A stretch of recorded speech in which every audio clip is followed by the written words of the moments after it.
Hi, Jeremy Cordeaux in the Court of Public Opinion. I'm just on air here to let you know that we'll be live streaming the Court of Public Opinion every Friday between 9 o'clock and 12 on jeremycordeaux.com. Please join us. We'd love to have you. Oscast.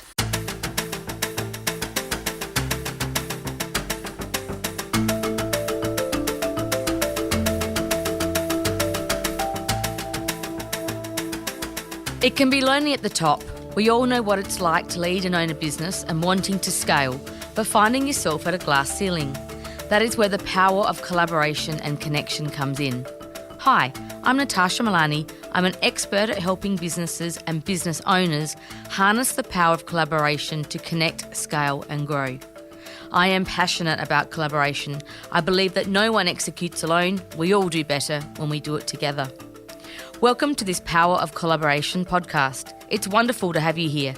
I hope you have the inspiration and information you need to harness the power of collaboration to break through your glass ceiling. I'm really excited today. We're talking to Kelly Jamieson of Edible Blooms. Welcome to you, Kelly. Thank you for having me, Natasha. I'm excited to have you here for a couple of reasons. It's great to see a female business owner and entrepreneur do well.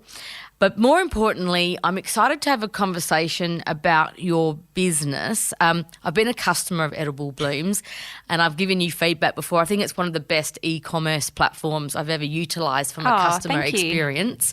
So kudos to you for that, and we might talk about that a bit more. Kelly, before we dive into all of this meaty conversation, let's just get some background from you. Where do you hail from? Tell us a bit about yourself.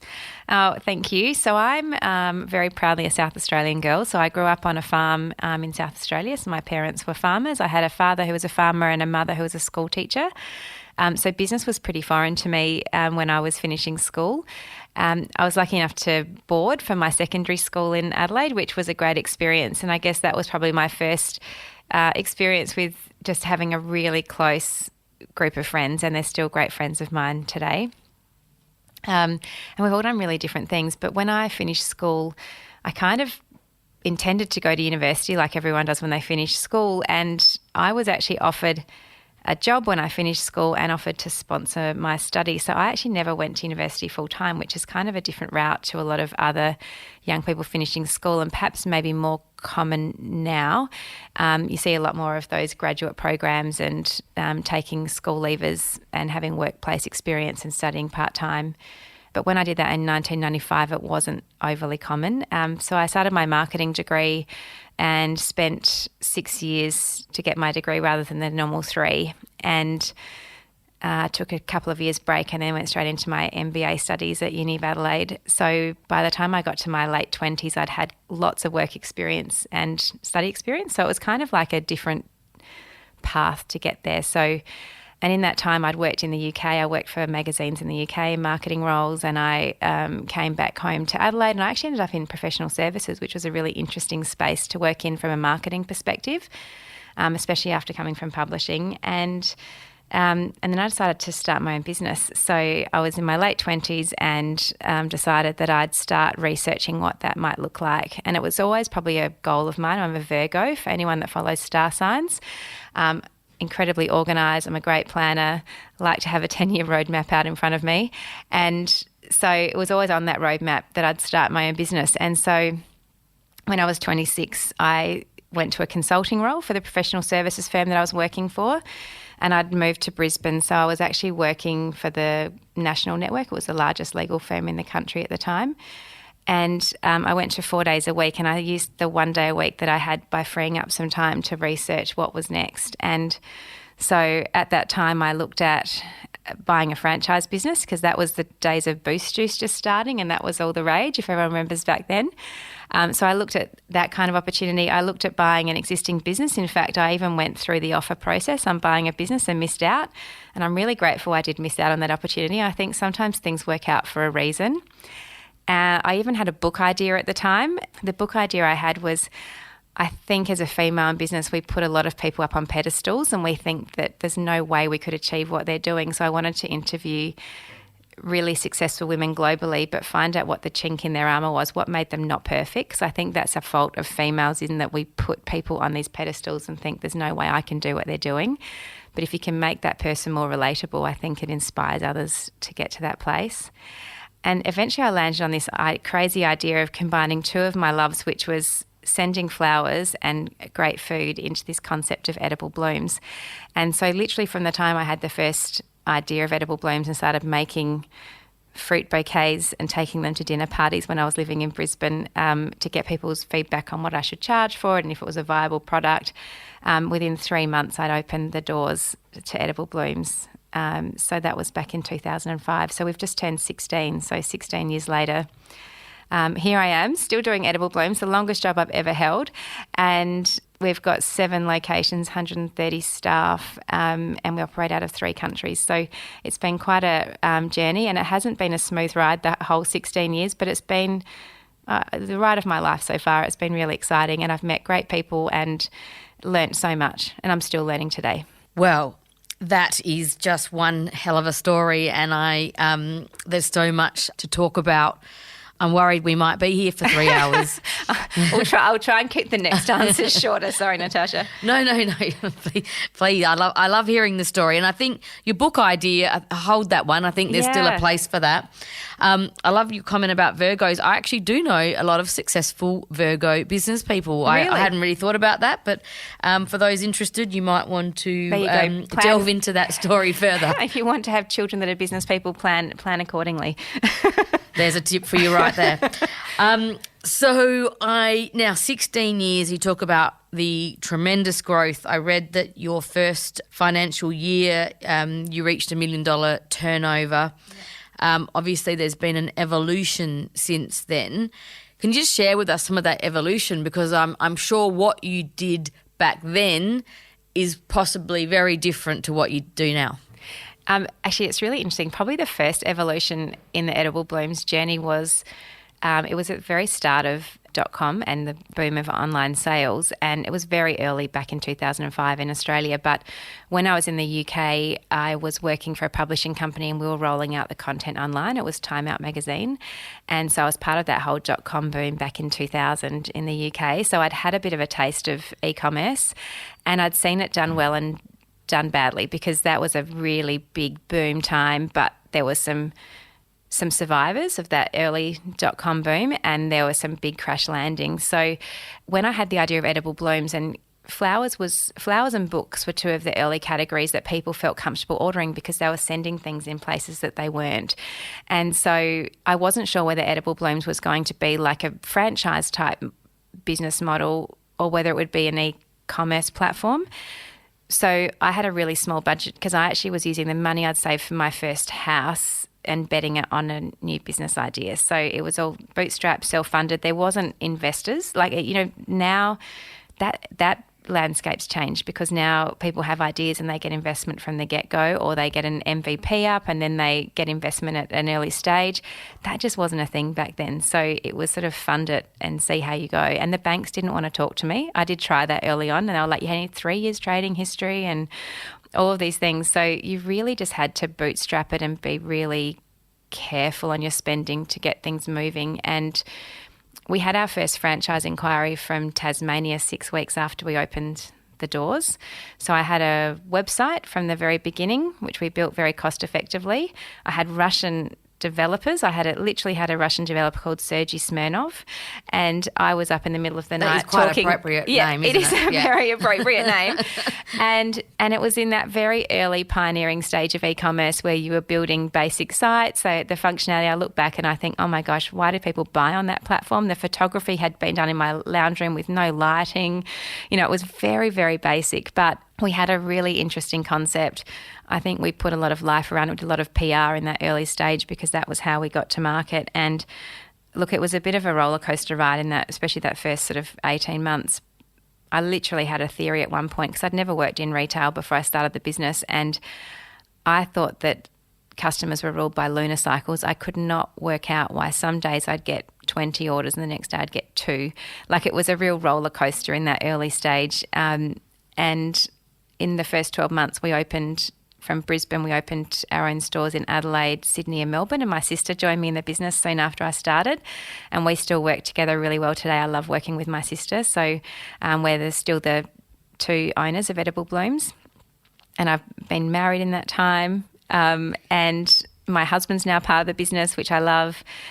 So it's a really, honestly, I don't know where you want to start on, but there's lots of different things that I've learned along the way. But the big early on learning was we just saw online sales. We just saw more and more people ordering on the website rather than phone. And so we backed ourselves and said this is going to be an e-commerce platform, and we modelled the business accordingly. And I'm really grateful we did, because I think that had we have gone down that traditional franchise model, which was more popular at the time, I think we would have added a great deal of complexity to the business, and I think we may have got faster growth in the early stages, but I think it would have really flatlined and struggled. So as the listeners can see, there's a huge amount of depth that we can talk about here. I'd like to pick up your point around, and I hope this encourages many, that when you took that early risk, you went with a bit of gut instinct, you put the mortgage on the line, and I think that is the true sign of a great entrepreneur. You backed yourself. You determined that franchising wasn't the model, and there was an e-commerce growth, and that was probably, bode you well in the long term. Because we do think of starting a business differently these days. Seems to be more complexity to it a little bit. I agree. There were some things back then that were harder, like now if you're starting a website, there's all these apps that you can integrate that can do all this, that can get great functionality really quickly if you're in the e-commerce space. But there's so much more competition, and the cost of going digital is so much greater. So back then it was new, so I could buy clicks on Google for a few cents. Now you're looking at a few dollars for every click. So you really can't test and burn too quickly. And the other thing I'm really observing currently in e-commerce is the power of the brand. So it's really important to build a brand. So I'm really proud now that Edible Blooms, we have the most brand searches of any brand in the gifting market in Australia, and that's really important to us, and we nurture that and value that highly, because that means that people know us, they trust us, and we're not having to pay Google for every one of those clicks, because if we were, it'd be much harder to make a sustainable business long term. So building a brand is really important today, and I think that as we continue to grow, there'll be a lot more value on the importance of brand. There's a good tip right there, and it's very evident when you do search for corporate gifts or your industry sector that you're definitely the forefront of any search that I've ever done. We try. Thank you.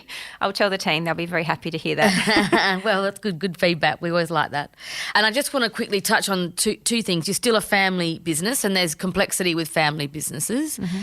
And you've never done any sort of capital raise, equity, shareholding, which is, I think kudos to the organic growth that you've managed to achieve. Well, it hasn't always been easy. I think there's been plenty of times where I've thought, oh gosh, wouldn't it be amazing if we had a financial partner? It would make that next step of growth a lot easier. And we've certainly looked at it and been approached a number of times over the last 16 years, but there's a great simplicity in what we do now, because we get to make decisions very quickly, and I think agility is really important, and it's a word that's used a lot at the moment, but the ability to follow that instinct and make a decision but not have to go through a board process or a big approval process, because your greatest competitor is probably going to be a much smaller business than yours. So if you can't move quickly in today's business environment, I think that's a real challenge. So the simplicity of our business structure by remaining bootstrapped, I think that's a big advantage for us at the moment. So we're keen to hang on to that for as long as we can. I interviewed Anthony Kittle of Red Arc recently. We were talking about that podcast just before we started recording, and he talked about the R&D spend in his business. I'm just curious to know, in an e-commerce-based business, there's a lot changing at the moment. Social media, there's the Amazons that are making their way in, machine learning, AI. Can you just share what that landscape looks like, and how do you continually invest and be on top of all of that? Well, we look at our website as our front of house, so it's the key channel for us, for customers to find us and have an experience with us.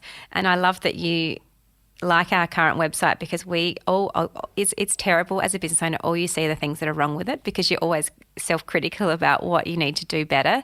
So it's really refreshing when you chat to a customer and they've had a great experience. And we get a lot of that, but we're in the process of actually re-platforming. So we're rebuilding our entire IT framework at the moment, which is a big investment. And when you're a business owner, that's money that you're having to just balance and making sure that everything's moving in and out as it needs to be. But I'm really excited. So we're putting in some really great new user experience features. It's going live in January and we're rolling it out globally. So it'll roll out in New Zealand, Australia and the UK.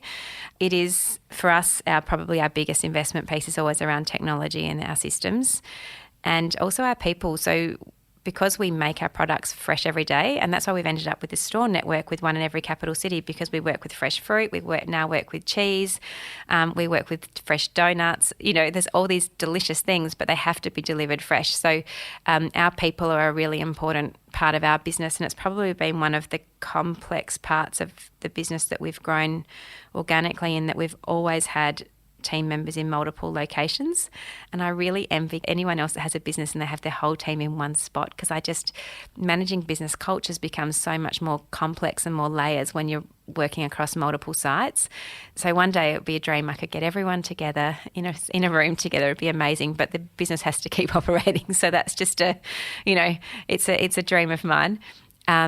So for us, it's systems and people that are the two priorities of our business. Systems and people, that's a great insight there. I want to talk to you more about that production side now because I think collaboration might come in here when you're talking about some logistics and those sort of partners. But just quickly, will your products ever be delivered by drones? Bit of a random question. I would love to have them delivered by drones. I have been watching drone evolution closely because it would be incredible. I've seen obviously Amazon are really invested in that development piece as well. So it would be amazing because just the control we would have over end-to-end delivery would be excellent. And imagine that experience of having it flown and landing on your doorstep. It'd be just amazing. So I hope that's the case. I mean, even driverless cars, and then a little beep and you go outside and get your parcel out of a car. There's so many different things that could happen from a logistics perspective. And Australia's a really interesting market to look at from a logistics perspective because when we look at Australia versus any other country in the world, it's hot. We're really spread out. So our population is we've got to cover the most area and it's geographically spread with people. So the cost of delivery and the complexities in Australia are much higher than most other countries for that reason. So, so drones would be amazing. There certainly is. It certainly is a fascinating concept. And as you say, Amazon is trialling it and there's a few suppliers that are emerging here locally in the marketplace. If anyone's listening and they want to trial with us, I'm all ears. Well, there you go. We'll put the word out. Amazon, what changes have they made to the marketplace that have helped and maybe what's been challenging? I honestly don't think Amazon helps brands. And if I'm being really honest, I don't think when you look at the history of Amazon, if something becomes too popular, they'll look at how they can actually own that channel. So it's a bit like our supermarkets where we're seeing more and more home brands in supermarkets and less local brands. So I think Amazon's great because it's convenience and they've got logistics really well sorted. I've been watching them in Australia. We are not part of the Amazon network and I don't want to be in Australia because, as I said earlier, brand's really important to us, and the part of brand that's really important to me is having a direct dialogue with my customers so that I actually can communicate new updates and give special offers and say thank you to customers and all of those things that make somebody a lifelong customer. If a customer is buying through Amazon, they're an Amazon customer, not a customer of Edible Blooms. So there's that two-step remove process.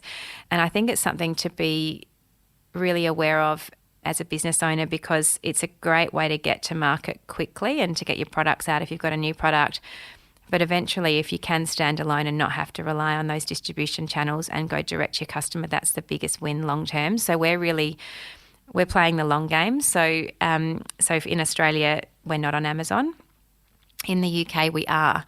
So we're a new entrant to the UK market. We need to educate our customers. So we are selling through Amazon.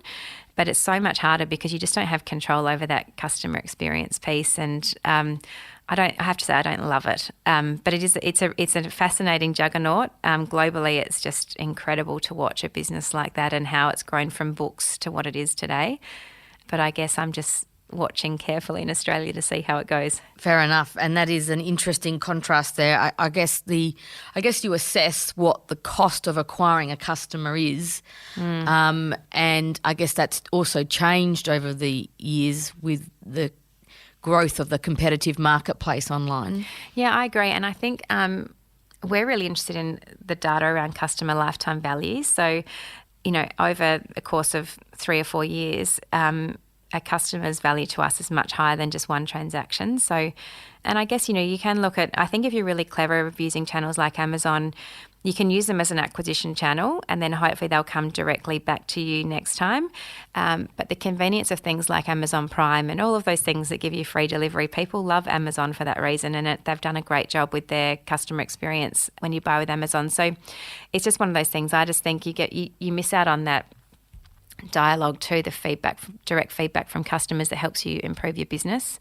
And I think that's something probably that we've done reasonably well without blowing our trumpet, but we listen to customers. So when we get feedback, we have a process on how we share that with our team. So the store that dispatches it sees the feedback from a customer, whether it's good, bad, indifferent. And we've managed NPS, Net Promoter Scoring, in each location. We've been doing that for about 8 years now, and we track trends and how our stores are going. So we have a score, generally it sits around 80 for NPS, which is pretty high. So, and we nurture that and try to keep getting that higher and higher all the time. I was going to ask you about NPS. What are the key metrics in addition to NPS that you're measuring relating to customers in the business? NPS is our main score that we have from every store. So we measure, and every month a report goes out across the company how each location's performed and how we've performed overall as a business. And there's usually some dialogue around what the reasons for the scores were and congratulating stores that have done particularly well. They really love that feedback because they love to know how they're performing, which is great. And then we really step back and look at how we can improve that overall. So the other metrics to look at from customers, we're always really interested in how many people are ordering same day, how many people are ordering overnight, and how many people are ordering in advance. So we offer up to a 2 to 3 hour turnaround on products in capital cities, which is pretty quick. But we're seeing consumers want everything now. That's a big change we're seeing across consumers. I'm trying to think of other metrics that we use. I think, NPS is that's our one that we hold to most account. You mentioned that sort of life cycle of a customer. What's the key metrics there? Retention? That's a dollar value. So we look at, we do it on a value of a customer and a dollar perspective, but then we can easily break that down into how many average orders that is. So how many times people are coming back. And so customer lifetime value is a key metric for us. And I think that's really, from a customer perspective, NPS captures so much. It's actually a really good one, particularly if we also have a process with our NPS that if anyone gives us a score of 6 or below, we contact them. So they get a call from us. So we're really quite on the front foot, because the thing you have to remember when you're in e-commerce is if you don't loop out a customer, they'll go straight to social media. So years gone by, in 2005, if something went wrong with the delivery, if it was a really extreme case, they'd be like, I'll take you to the ombudsman or what is it called? There was an old system. Anyway, but now the big threat for any e-commerce brand today is really, I'll put a review on social media. Like it's such a big thing. So I think for all businesses, you've just got to open up your feedback channels and be ready to actually follow through as quickly as you can. It's really important. For our listeners, just to mark quick turnaround of your delivery, in case any of you listening, if you forget someone's birthday, I don't know, I've never done this before, but Edible Blooms do deliver very quickly and they'll never know that you forgot. So just a little hot tip there. Thanks, Natasha. That's awesome. Very true. And actually, it is one of those things we're seeing at the moment, just so many just because and thank yous. Like that's the big, it's really nice. People are becoming really thoughtful of each other. That's what I've seen as the outcome of COVID. That is very nice to hear. You touched on earlier that you work with perishable products, so let's delve into this sort of production side. which is unique because that makes logistics, I'm guessing, a little bit more challenging. Yeah.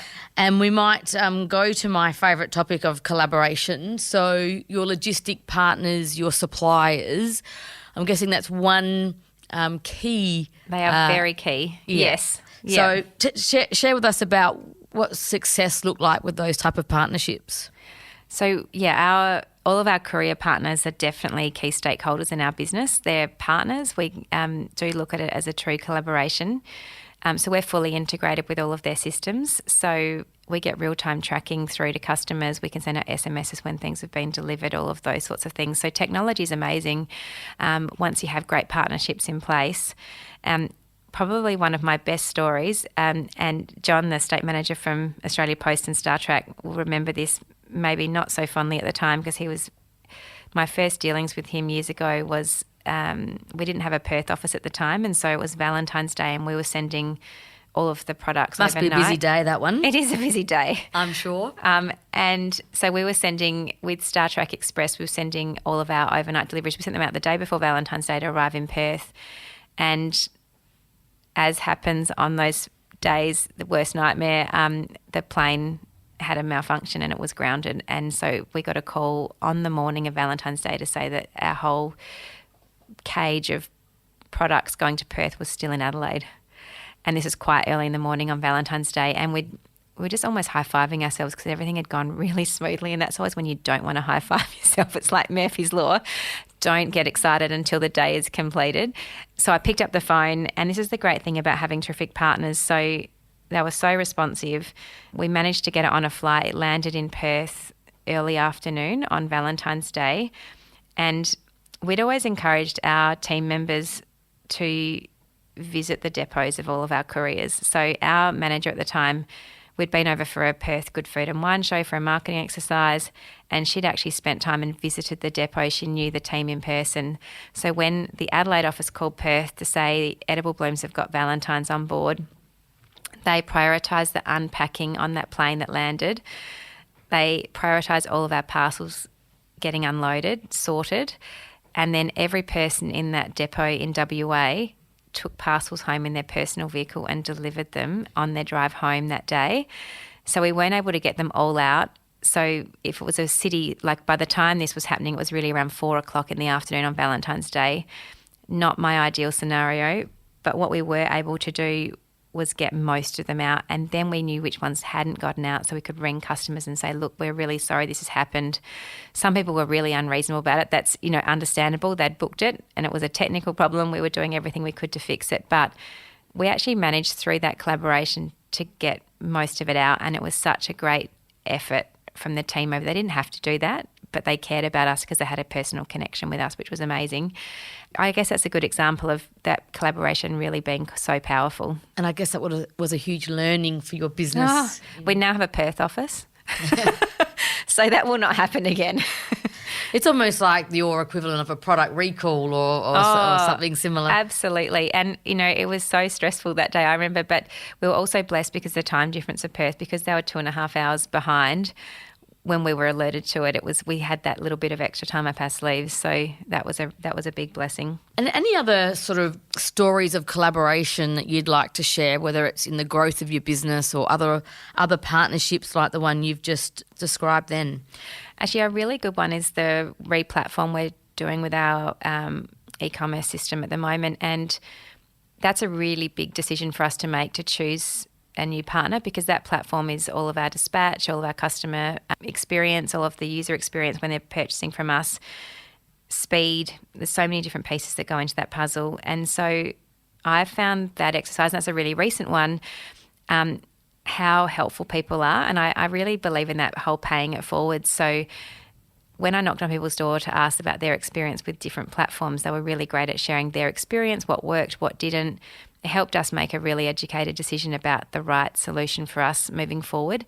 And even yesterday, I had the e-commerce manager of another Adelaide e-commerce business in our office. They've just moved to the platform we're moving to, and she sat down, opened up her laptop, said this worked, this didn't, just so that we can be better prepared for when we go live. And it's that whole sharing. I think people are really open to share what has worked and what hasn't. And we certainly try to do that ourselves when anyone knocks on our door. But that whole piece of collaboration and supporting each other has been really critical for us. And I'll be able to tell you in January how successful that's been. But I definitely think we're in a much better place because we have reached out and asked others what their experience was. And with those technology partnerships you've talked about and you've talked about even with the logistic partners, where's the risk in terms of the IP as you're building these new systems? Can you just share a little bit?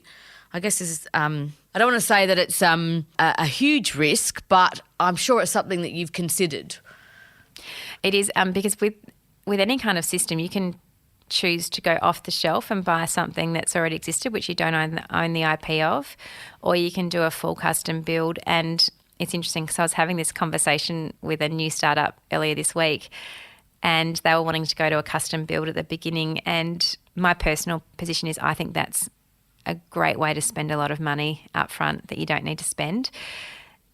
You're much better spending the money on customers and engaging customers from the word go. So for any startup, I would really go down. There's so many great off-the-shelf platforms that you can use where you can get 80% of what you want there, faster, cheaper, and leave the money for customer-related things. So we've actually always used off-the-shelf web solutions and then customise key components around it. So we are going to another off-the-shelf system, and for me that's a risk decision because when you do a full custom build, if that developer that's done most of that grunt work, if they get hit by a bus, God forbid, no one else knows how to do that. It's really held, that knowledge is held by one or a small group of people.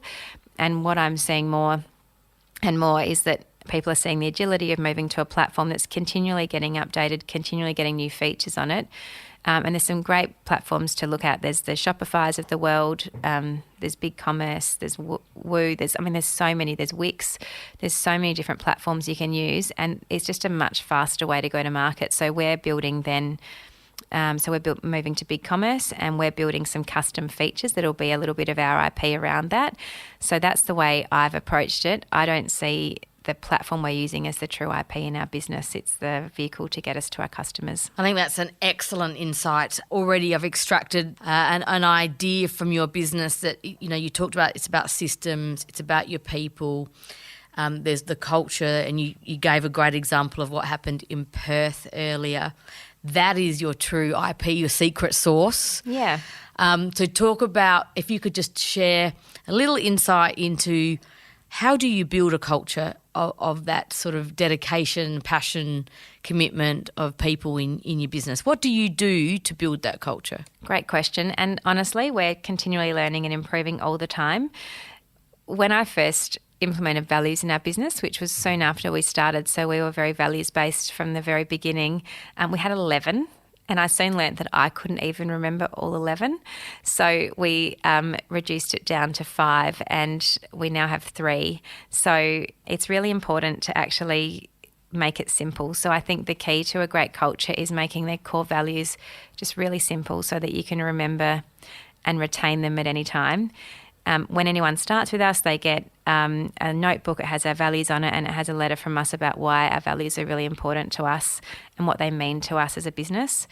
And we've developed that into behaviours of what a good behaviour is and what a bad behaviour is. So I think equally in any business culture, you've got to be equally defined about what is a great culture and what's not, and what that means for you. Because if you don't have the boundaries of what isn't okay, it's really hard to performance manage team members as well if they're not doing the right thing and they're not fitting with company culture. So, and we've seen in the 16 years of business how impactful one bad egg can be in a business. And, you can have the best culture and you can have someone, and if you don't act on it and make quick decisions, how quickly it can unwind. And we see that because we have lots of different locations, and that's one of our challenges, is because we're not physically there every day, we're trying to work out some better indicators of how we can get more early indicators if things are starting to unravel a little bit in a location, because that is our biggest challenge.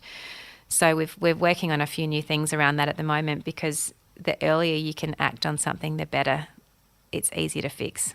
So because there's no perfect sailing in any business. No, that's definitely a common theme across everyone I speak to. I've got 150 companies in the SA Leaders Network, and in the words of Andrew Downs, business is simple but not easy. So, but I like the fact that cultural piece, you talk about the behaviours and measure, so that you can be proactive about finding where the gaps may be. And I think the other part of culture that I didn't touch on is that it needs to be really consistent with you, like the owner of the business. So you can't have a culture that's not true to you. So the culture has to reflect the founders or the leaders of the business really honestly, because otherwise it's never going to work. Good tip. Authenticity. Yeah. And I think that's certainly, we see that with all of our younger team members that come through, like the authenticity and honesty is so important to them. So yeah, it's really interesting managing that across different demographics and age groups and all of those other things. So yeah. I read in an interview you gave online that you had 5 strategies for success. 1 was positive attitude, and that comes shining through with you. 2, I've loved this one, the 90% rule. Oh, yeah, that's one of my favourites. So I just think that I'll get you to talk about that in a second. 3, being kind, and also I use the word generosity that's I a good think one. is really important. 4 is focus on the future, which has been evident you've done that. And 5 is live by your values. We just talked about that. Just quickly explain the 90% rule to those listening. Okay, that's a really funny one because I may be a Virgo and be good at planning, but I also like to move fairly quickly. And so I'm not a perfectionist, and I married a perfectionist. So we've had some really good debates in our household around my standards because I will move really quickly, and I'm really happy with 90% because when I look at completing something at 90%, the last 10% can take as long to do as the first 90. And anyone, it doesn't matter what you do, if you want to be really pedantic and get to perfection, that last 10% will take you a long time to get there. And meanwhile, someone else has completed the 90% and moved on, and they've done 3 other tasks in the time that you've actually just finished one. So I really believe firmly in the 90% rule. And in fact, I remember I asked my husband permission if I could talk about the fact that he teases me about being Miss 90. And I said, I'm just doing this talk. Can I mention that? And he said, well, actually, really, I think that's pretty generous. You might want to go with 50. So we have some quite fun debates about my lack of perfection compared to his. And it definitely shows in our house renovations. It's much better that he manages all of those things because it's much higher standard when he's doing it. But I really do believe in that, just getting things done and moving. And I think in today's business environment, we don't have time to do 100%. And if we do, we're going to be left behind. So I don't know if anyone ever does 100%, but I think it's a great rule. And going back on your, I think it's actually being happy with it. Don't you think it's that thing of accepting, just getting it done is really important? Absolutely. Yeah. Is it what the old saying, bird in the hand is better than 2 in the bush. I like that. So, but I think also when you're talking about your book, you talked about the book, I think sometimes for women maybe it's that we do seek perfectionism. Yeah. That maybe that's part of our nature. But going back to your strategies for success, I just want to touch before we wind up here, and I just think there's so much great learning here. Strategy. Your point 4 was focus on the future. How do you do that in the business? I think a lot of business owners put a lot of complexity around strategy, or they think it needs to be complex. But I'd like this podcast to showcase that it can be quite simple. Yes. And that there's a formula almost that builds successful strategy. Can you just share your strategic planning process and how you go about that? So we aim to have a plan on a page, so just a 1-page summary of what our objectives are. Once upon a time, we used to look a lot further out than we do now. So I really only look at 1 year in advance at the moment in detail. Definitely we've got a North Star of where we're heading long term, but I'm really only interested in our strategic planning with the team is, okay, this is where we're heading. Let's focus on the next 12 months. And we've seen that in the last 2 years with COVID. No one can anticipate what's ahead. So I think what I'm seeing in strategy is a much more focus on the shorter, what's happening, how we're responding to the market, how we're listening to our customers. And the other thing that was interesting, I went through a interesting program recently on strategic planning that actually Anthony Kittle organised. And it was really great. We had some businesses in South Australia who actually shared their strategic planning. It's a really great thing to share with others because getting to that one-page template, because I remember as soon as I saw this opportunity to be part of this workshop, I jumped in on it because finding the right template and layout is really important. And the particular case study we were looking at was really looking at how important organic growth is. We all talk about doing all these new things and new bells and whistles and new markets and all of these sorts of things. But in actual fact, the most growth any business is going to get in the next 12 months is most likely from organic. So it's making sure when you are putting that plan together that you put enough time to make sure that organic growth is being supported, as well as new markets and those big picture type things. But we've certainly put our strategic plan currently more on a grassroots level organic focus, and that's probably where we're seeing the best results. Thank you. And I love that, yes, learning and sharing from one another. Super important. That's what SA Leaders is all about. So that's a great way to the final words of this podcast. So I'm so grateful with what you shared with the listeners today.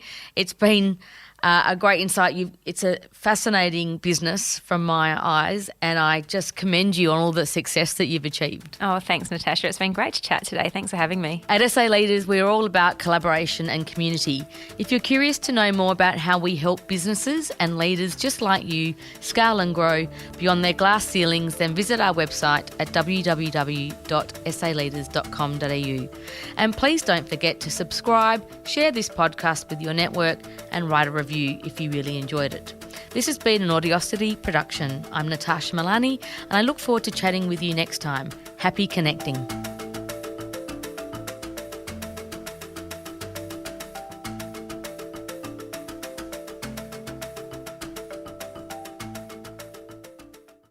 Hi, Jeremy Cordeaux in the Court of Public Opinion. I'm just on air here to let you know that we'll be live streaming the Court of Public Opinion every Friday between 9 o'clock and 12 on jeremycordeaux.com. Please join us. We'd love to have you.